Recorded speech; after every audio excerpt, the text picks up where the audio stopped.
Varicose veins కి సరైన చికిత్స కోసం సంప్రదించండి ఎవిస్ హాస్పిటల్. నమస్తే రమగారు. నమస్తే జయ. రమగారు, మనకి మార్గశిర మాసంలోకి వెళ్ళబోతున్నాము. ఇందులోనే ధనుర్మాసం కూడా ఉంది. ఈ మాసం యొక్క విశిష్టత? కార్తీకం వెళ్ళంగానే మార్గశిర శుద్ధ పాడ్యమితోటి మార్గశీర్షం మొదలవుతుంది. పురుషోత్తమ మాసంగా చెప్పబడుతుంది ఇది మార్గశిరం. భగవంతుడైన శ్రీకృష్ణుడు భగవద్గీతలో చెప్పాడు, మాసానం మార్గశీర్షోహం అని. నేను మార్గశీర్షాన్ని మాసాలలో అత్యద్భుతమైన మాసం, పురుషోత్తమ మాసం అని చెప్తారు. ఇది పురుషోత్తమ మాసంగా ఎందుకు చెప్పబడింది అని చెప్పుకోవాలి. మొదట దీంట్లో ఈ మొదటి రోజునే పోలిపాడ్యమితో పూజ చేసుకుంటాం మనం. అవును, పోలిపాడ్యం అంటే ఆ రోజున పోలాలు అమావాస్య, మన పోలమ్మ అనే అమ్మాయి స్వర్గారోహణ చెందటం, విష్ణు సాయుధ్యాన్ని పొందిన కథని చెప్తాం. తర్వాత ఒక వారం రోజులు, 6 రోజులు, 10 రోజులు కూడా గడిచాక 15-16 తారీఖుల్లో మనకి ధను సంక్రమణం చెందుతుంది. సాధారణంగా మనకు లెక్కలు, మన నెలలు ఎలా మారుతాయి? చంద్రకళలతోటి నెలలు మారుతాయి మనకి. చాంద్రమానం ప్రకారం సౌరమానం కూడా మనం చేస్తాం ఒకటి, కానీ ఆ సౌరమానం లెక్క ప్రతిరోజు ప్రతి నెల మనకు ఉండదు. చంద్రుడితోటే మన నడక ప్రతి నెల చంద్రుడితోటే మారుతుంది. చంద్రుడు ఏ నక్షత్రంతో కూడి ఉంటాడో ఆ నక్షత్రపు పేరునే ఈ నెలలకి ఇవ్వడం మనకు అలవాటు. చిత్తా నక్షత్రంతో కలిసినప్పుడు చైత్రము, చైత్రం తర్వాత విశాఖ నక్షత్రంతో కలిసినప్పుడు వైశాఖము, జ్యేష్ఠతో కలిసినప్పుడు జ్యేష్ఠ మాసము. ఇట్లా లైన్. ఈ పూర్వాషాఢ ఉత్తరాషాఢ ఉన్నాయి కదా, పూర్వాషాఢతో కలిసినప్పుడు ఆషాఢ మాసము, తర్వాత శ్రవణంతో కలిసినప్పుడు శ్రావణము. ఇట్లా అయితే ఇలా వెళ్ళినప్పుడు ఈ లెక్కల్లో మనం మాసాలని అనుసరిస్తూ శ్రావణము, భాద్రపదము, ఆశ్వీజ, కార్తీక మాసాలు జరుపుకున్నాం. కార్తీకంలో ఆ విశేషమైన విష్ణు సేవ, శివ కైంకర్యాలు జరుపుకున్నాం. శివ ప్రీత్యర్థమే ఎన్నో దీపాలు పెట్టాం. ఇక్కడి నుంచి తీవ్రమైన చలి మొదలయ్యే కాలంలోకి వస్తున్నాం మనం. ఇది నా మార్గశిరంతో మొదలవుతుంది. అయితే ఈ మార్గశిరంలో ఒక 15 రోజులు గడిచాక ఇంచుమించు పౌర్ణమికి అటు ఇటుగా సూర్య సంక్రమణం చెందుతాడు. సూర్యుడు ఇప్పుడు చంద్రుడు ఏం చేస్తాడు? ఆయన కళలు పెరిగినప్పుడు తిథులు పెరిగి, కళలు తగ్గినప్పుడు మళ్ళీ తిథులు తగ్గి అదే పేర్లతోటి వస్తాయి.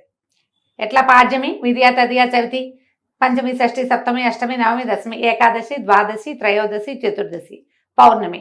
మళ్ళీ అక్కడి నుంచి పాడ్యమి, కృష్ణ పాడ్యమి అనమాట. శుక్లమాస పక్షము, కృష్ణపక్షం. అయితే ఈ నడకలోనే సూర్యచంద్రులు, భూమి ముగ్గురు నడుస్తారు కదా. ఈ నడకలో సూర్యుడి నడక ఇంకొకటి ఉన్నది. సూర్యుడు ఎట్లా నడుస్తాడు? ఈయన చంద్రుడేమో తిథులు మారుతూ ఉంటాడు, ఈయనేమో రాసుల్లోకి మారుతాడు. మనకి 12 రాసులు ఉన్నాయి కదా, 12 రాసుల్లోకి ఒక్కొక్క రాశి నుంచి ఒక్కొక్క దాంట్లోకి మారుతూ ఉంటాడు. ఈ సూర్యుడు మారే క్రమాన్ని సంక్రమణం అంటారు. సంక్రాంతి, రవి సంక్రాంతి అని చెప్తారు. ఇది నెల మధ్యలో వస్తుంది. పౌర్ణమికి అటు ఇటుగా డేట్ల ప్రకారం అయితే ఖచ్చితంగా 15-16 తారీఖుల్లో ఉంటుంది. 14, 15, 16 అంతే. ఈ 3 డేట్లలోనే పైకి కిందకి అవుతుంది, కానీ ఇంచుమించుగా 15వ తేదీలాగానే మనకు కనిపిస్తుంది. ఈ సంక్రమణం చెందేటప్పుడు కూడా మనకి ఈ సంక్రమణాలను బట్టే మనకి ధాన్యాలు విత్తనాలు పెట్టుకోవటము, ఆకుమడ్లు పేర్చుకోవటము, తర్వాత వాటిని కొట్టటము, ఇవన్నీ కూడా రవి సంక్రాంతులతోటి ఆ నియామకంలో నడుస్తూ ఉంటాయి. ఓకే. ఈ సంక్రమణం, ప్రతి సంక్రమణము చాలా విశేషమైంది.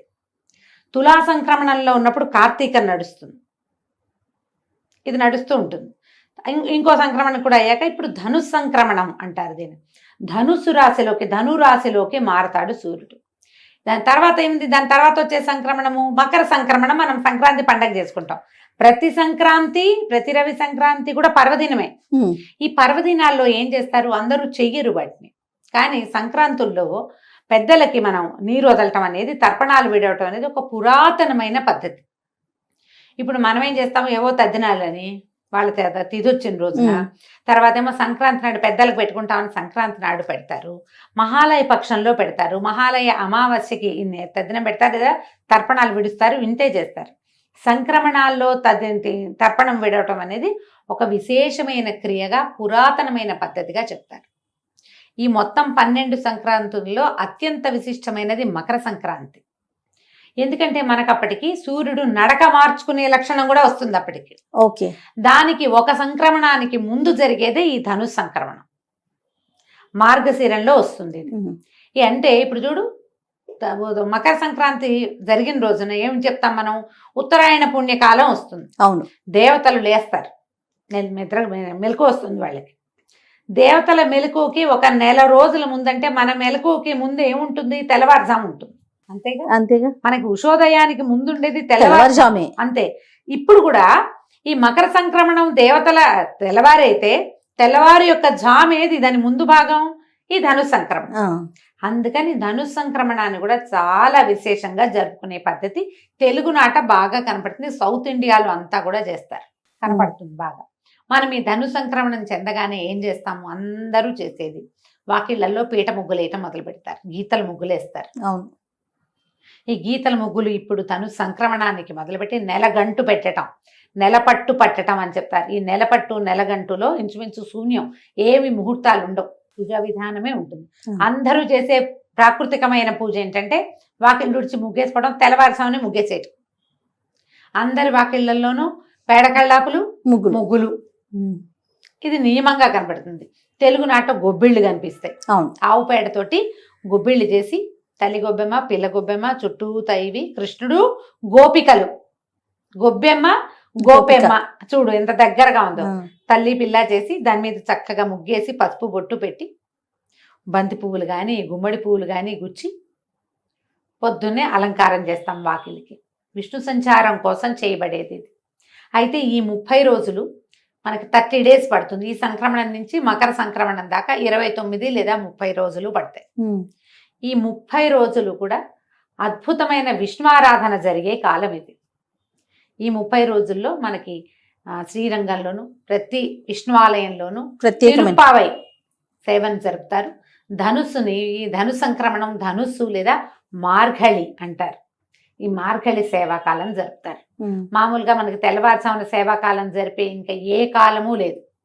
కార్తీకంలో మనం ఏం చేసాం, మనమే స్నానం చేసి దీపం పెట్టుకుని పూజ మెల్లిగా చేసుకోవచ్చు, తెల్లవారుజామునే చేయాలన్న నియమం లేదు. కానీ ఇప్పుడు మాత్రం విష్ణు పూజ తెల్లవారుజామునే చేస్తారు.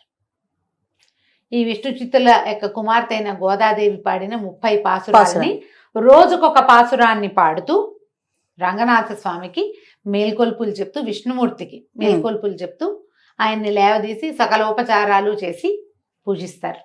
ఇది సార్వజనీనంగా అందరూ చేసుకునేది కాదు. సార్వజనీనమైనది ఏంటంటే వాకిలి శుభ్రంగా ఉంచి ముగ్గులేయటమే. ఎందుకంటే మకర సంక్రమణానికి మరుసటి రోజున వచ్చే కనుమ నాడు బలి చక్రవర్తి భూమి మీదకి వస్తాడు. ఆయన స్వాగత సత్కారాల కోసం మొదటి మెట్టుగా నెల రోజుల ముందే మనం ఈ ముగ్గులు మొదలు పెడతాం. బలి రావడానికి బలిని భూమికి పట్టించినటువంటి మహానుభావుడైన సర్వవ్యాపకుడైన విష్ణువుని పూజిస్తాము ఈ నెల రోజులు. అవకాశం ఉన్న వాళ్ళు పూజించుకోవచ్చు. ఈజీ మెథడ్ ఏంటంటే దేవాలయానికి వెళ్ళడం, చక్కగా దద్దోజనమో చక్కెర పొంగలో ప్రసాదంగా తెచ్చుకోవటం. ఈ నెల రోజుల సేవాకాలము అన్ని విష్ణువాలయాల్లోనూ విశేషంగా జరుగుతుంది. శ్రీ వైష్ణవుల ఇళ్లలో కూడా చేసుకుంటారు. వైష్ణవ మఠాలు, పీఠాలు అన్ని చోట్ల కూడా విష్ణువారాధన క్రమం సాగుతుంది. పాసురాలు చెప్పుకుంటారు. ఈ గోదాదేవి కథ విశేషంగా మనం వింటాం. ఈ నెల రోజుల్లో తిరుమలలో కూడా స్వామివారికి సుప్రభాత సేవలో సుప్రభాతం బదులు తిరుప్పావైనే వినిపిస్తారు. తిరుప్పావైతోటే స్వామిని నిద్రలేపుతారు. అది విశేషంగా కనపడుతుంది. మనం ఇవన్నీ ఏం చేయలేం. తిరుప్పావై ద్రవిడ భాషలో ఉంటుంది, మనకి రాదు, అర్థం కాదు. పొద్దున లేచి వాకిట్లో ముగ్గేసుకోగలం కదా, అంతేగా. ఆ వాకిట్లో ముగ్గేయడానికి మీరు స్నానం చేయక్కర్లా, స్నానం చెప్పలా. సాధారణ జీవులకి స్నానం చెప్పలేదు. వాకిలు ఉడిచి చక్కగా ముగ్గేసి కళ్ళాపు జల్లి ముగ్గేసి తర్వాత మీరు స్నానం సంధ్య తెమల్చుకోవచ్చు, ఏం తప్పలేదు. ముగ్గేయటానికి కూడా స్నానం చేయాలని నాకు తెలియదు జయ, నాకు తెలియదు. ముగ్గేయటానికి కూడా, వాకిళ్ళు తుడటానికి కూడా, గొబ్బిళ్ళు పెట్టడానికి మేమైతే గొబ్బిళ్ళు పెట్టడానికి ముందు స్నానం చేసేవాళ్ళం కాదు. ఊళ్ళల్లో ఎవరైనా స్నానం చేసి గొబ్బిళ్ళు పెడతారని నేనైతే వినలేదు, నాకు తెలియదు. మీరు ఎవరైనా అలాంటి విధానం ఉంటే అమ్మా ఖచ్చితంగా పాటించండి. జోహార్లు మీ ఓపిక, మీ పద్ధతులకి. నాకు తెలీదు, మేము అలా చేయలేదు. ఎన్నేళ్ళో పెట్టాను జయ గొబ్బిళ్ళు నేను. మాకు అవకాశం ఉంది, పల్లెటూరు కదా, గొడ్లు ఉన్నాయి, ఆవులు ఉన్నాయి మాకు. చక్క పాలేళ్ళు ఆవు పెడ తీసి పెట్టేవాళ్ళు, పొద్దున్నే లేచేసేవాళ్ళు. ఎందుకు ఈ కాలం ఇంత ప్రత్యేకం అంటే ఇవి మనకైతే పంటల కాలం. ఈ గొబ్బిళ్ళు పెడితే ఈ గంగిరెద్దుల వాళ్ళు రావటము, హరిదాసులు రావటము, పొద్దున్నే ఆ మంచుని చీల్చుకుంటూ వచ్చేవాళ్ళు. విపరీతమైన పొగ మంచు, తెల్లవారు డిసెంబర్ అనేసరికల్లా ఇంకేముంది, పొగ మంచే కదా. అవును. ఆ మంచులో ఆ చల్లదనానికి ఈ పని చేయటం మంచిది ఆరోగ్యానికి. బహుశా స్త్రీ ఆరోగ్యానికి మంచిదని ఇవి పెట్టారేమో అనుకుంటా నేనైతే. దాన ప్రక్రియ విశేషంగా చేస్తారు. ఈ ఒడ్లు బియ్యము ఇల్లు చేరుతాయి. అందరికి ఒడ్లు, మన వైపు అంతా వరే కదా. అవునవును. ఇల్లు చేరేసరికి అలా వచ్చిన వాళ్ళందరికీ తలా ఒక దోసెడు గుప్పెడు చొప్పున బియ్యమో ఒడ్లో ఇచ్చేవాళ్ళం. గుమ్మడికాయలు కాసేవి గుమ్మళ్ళు ఇచ్చేవాళ్ళు బాగా. ఈ కాలం అంతా కూడా దాన ప్రక్రియకి చాలా మంచిది. మీరు ఆహార ధాన్యాలు ఏవైనా సరే, ఇప్పుడున్న కాలాన్ని బట్టి సిరిధాన్యాలు కూడా ఆహార ధాన్యం కిందే లెక్క కదా మనకి. అవైనా సరే దానం చేయండి. విశేషించి గుమ్మడి పళ్ళు అవి కూడా చాలా మంచివి. తర్వాత ముందుకి పళ్ళు దానం చేయటం, ఖర్జూర పళ్ళు, రేగు పళ్ళు అలాంటివి దానం చేయటం చాలా మంచిది. ఇవన్నీ ఆరోగ్యానికి మంచిది, ఇహపరాలకి ఉపయోగపడేవేనమ్మా మన పండుగలన్నీ. అయితే ఈ పర్వదినాలుగా చెప్పబడేటువంటి ఈ ధను సంక్రమణ దినాలన్నీ కూడా కుదిరితే ఏదైనా ఒక విష్ణువాలయాన్ని దర్శనం చేయండి. ఏ శ్రీరంగమో రంగనాథ స్వామిని చూడగలిగే అవకాశం లభిస్తే మహతరం జన్మధన్యం అయిపోయినట్టే. అవకాశం కుదిరితే అన్ని చోట్ల జనం బాగా పుష్కలంగా ఉంటారు. ధనుర్మాసంలోనే మనకి గీతా జయంతి అవన్నీ వస్తాయి. అవును. గీతా జయంతి కొంచెం ముందే ఏకాదశికే వచ్చేస్తుంది, మార్గశిర మాసంలో వస్తుంది. అయితే ఇప్పుడు ధను సంక్రమణం మనకి మార్గశిరంలో వస్తుంది. మార్గశిరంలో ఇంకా విశేషంగా చేయవలసినవి ఏంటంటే ఈ పాడ్యం చేసాం, పోలి పాడ్యమి, సుబ్బారాయి షష్ఠి ఒకటి చేసుకుంటాం. అవును. ఎవరైతే నాగుల చవితి నాడు పాలు పోయలేదో వాళ్ళు సుబ్బారాయి షష్ఠికి పాలు పోసుకోవచ్చు. సంతానం లేని వాళ్ళు, సంతాన కోసం ప్రయత్నం చేస్తున్న వాళ్ళు కూడా ఈ సుబ్బరాయ షష్ఠి నాడు సుబ్రహ్మణ్యుడిని తలుచుకుని షష్ఠి పూజా విధానాన్ని ఏదైనా మొదలు పెట్టుకోవచ్చు. షష్ఠి నాడు ఎక్కడైనా మల్లి దేవసేన సమేత సుబ్రహ్మణ్యేశ్వర స్వామి ఉంటే వారిని దర్శనం చేసుకోండి. సుబ్రహ్మణ్య అష్టకం చదువుకోండి. సుబ్రహ్మణ్య భుజంగ ప్రయాతం అని ఒక స్తోత్రం దొరుకుతుంది, అలాంటివి ఏమైనా చేసుకోవచ్చు. ఓకే. షష్ఠి తర్వాత ఇంకా ముందుకెళ్తే గీతా జయంతి వస్తుంది, తర్వాత ధనుర్మాసం వస్తుంది. ఇలా మనం మార్గశిర మాసాన్ని ముందుకు తీసుకెళ్తాము. మీ అవకాశాన్ని బట్టి ఎంత చేయగలిగితే అంత చేసుకోవటమే. తప్పకుండా రమ్మగారు. నమస్తే. నమస్తే జయ.